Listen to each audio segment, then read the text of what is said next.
সুপ্রিয় শিক্ষার্থীরা, কেমন আছো তোমরা? আজকে তোমাদের জন্য কারকের একটি গুরুত্বপূর্ণ বিষয় নিয়ে হাজির হলাম।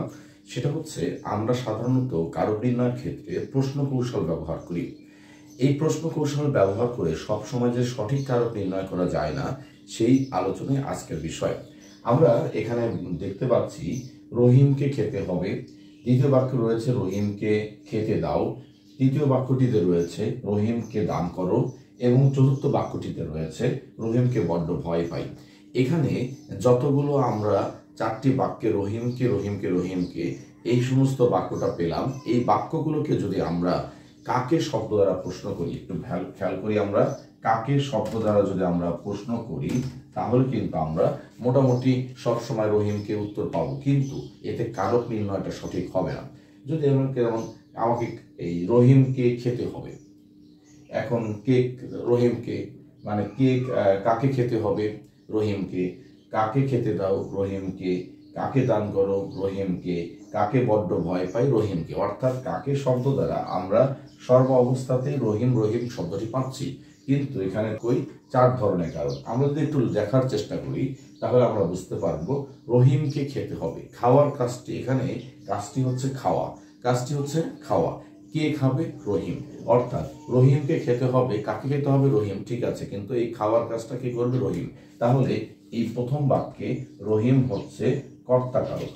রহিম হলো কর্তা কারক। দ্বিতীয় বাক্যে যদি আমরা একটু দেখি, রহিমকে খেতে দাও। হয়তো আমি কাউকে আদেশ করছি, তুমি রহিমকে খেতে দাও, তুমি করিমকে খেতে দাও। এখন খেতে দেওয়ার কাজটি এখানে হলো ক্রিয়া। খেতে দেওয়ার কাজটি এখানে ক্রিয়া। তাহলে আমি কাকে আশ্রয় করে বা কাউকে খেতে দিয়ে বা রহিমকে খেতে দিয়ে ওই খেতে দেওয়ার কাজটি সম্পূর্ণ করা হচ্ছে বা কেউ একজন করবে, তাহলে রহিম এখানে কর্তা নয়, রহিম এখানে কর্ম। কারণ রহিমকে আশ্রয় করেই এখানে কর্তা কাজ করবে। এখানে কর্তা আসলে অবশ্য বাক্য নেই। রহিমকে খেতে দাও, অর্থাৎ রহিমকে আশ্রয় করেই কোনো এক কর্তা, সেটি হচ্ছে কি করবে? সে হলো খেতে দেওয়ার কাজটি সম্পূর্ণ করবে। অতএব রহিম এখানে কর্মকারক। রহিম এখানে কর্মকারক। রহিম এখানে কর্মকারক। এরপরে যদি আমরা দেখি রহিমকে দান করো, অর্থাৎ আমরা জানি যে কাউকে যদি নিঃস্বার্থভাবে কোনো কিছু দেওয়া হয়, দান অর্থটি সেটাই বোঝায় যে আমরা একবার দিয়ে দিব আর তার কাছ থেকে ফেরত নেব না, অর্থাৎ তাকে নিঃস্বার্থভাবে দান করব। এই যে নিঃস্বার্থভাবে দান করা বোঝায়, যখন সেটি সম্প্রদান হয়। এই রহিমকে দান করো, কাকে দান করো? রহিমকে। তাহলে কাকে? অতএব এখানে কিন্তু প্রশ্ন করলেও উত্তরটি হবে হচ্ছে সম্প্রদান। সম্প্রদান কারক, এটি হবে সম্প্রদান কারক। এরপরে আমরা পরবর্তী বাক্যে দেখছি রহিমকে বড্ড ভয় পায়। বিষয়টা একটু খেয়াল করুন, কাকে ভয় পাই? রহিমকে। এখন রহিমকে বড্ড ভয় পাই, এই ভয় পাওয়ার অর্থে রহিমকে কোন কারক হবে?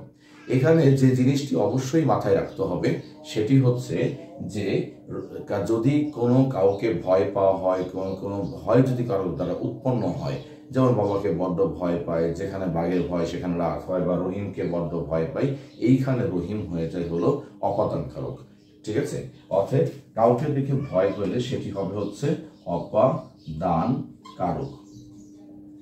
তাহলে আমরা খুব ভালোভাবে যেটা বুঝতে পারছি সেটা হচ্ছে কাকে শব্দ দ্বারা প্রশ্ন করলেই যে শব্দটি পাওয়া যাচ্ছে সেই শব্দটি এক এক সময় এক এক কারক হতে পারে।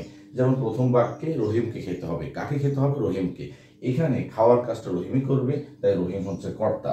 রহিমকে খেতে দাও, হয়তো তুমি রহিমকে খেতে দাও, একটা তুমি রহিমকে খেতে দাও, তুমি হচ্ছে কর্তা, কিন্তু কর্তা যাকে আশ্রয় করে খেতে দেওয়ার কাজটি করবে সেটি হচ্ছে রহিম, অর্থাৎ রহিম এখানে কর্মকারক। ঠিক একইভাবে রহিমকে দান করো, কাউকে নিঃস্বার্থভাবে দান করা হবে, কাকে নিঃস্বার্থভাবে দান করা হবে? রহিমকে। অর্থাৎ রহিম হবে হচ্ছে সম্প্রদান কারক। তারপরে রহিমকে বড্ড ভয় পাই, কারো দ্বারা যদি ভয়ের উৎপন্ন হয় এরকম যদি বোঝায় তাহলে সেটা হবে হচ্ছে আপনার অপাদান কারক। তাহলে রহিমকে বড্ড ভয় পাই, রহিম হবে অপাদান কারক। তাহলে আমরা আপনাদেরকে যে বিষয়টি বোঝাতে চাচ্ছি সেটা হচ্ছে কাকে শব্দটা প্রশ্ন করলেই সে এক এক সময় এক এক কারক হতে পারে। তাই কারক নির্ণয়ের ক্ষেত্রে গভীরভাবে ভেবে তারপরেই কারক নির্ণয় করতে হবে। আশা করি যারা শিক্ষার্থীরা রয়েছে তারা সকলে এই ক্লাস করে উপকৃত হয়েছে। ধন্যবাদ সকলকে। আসসালামু আলাইকুম।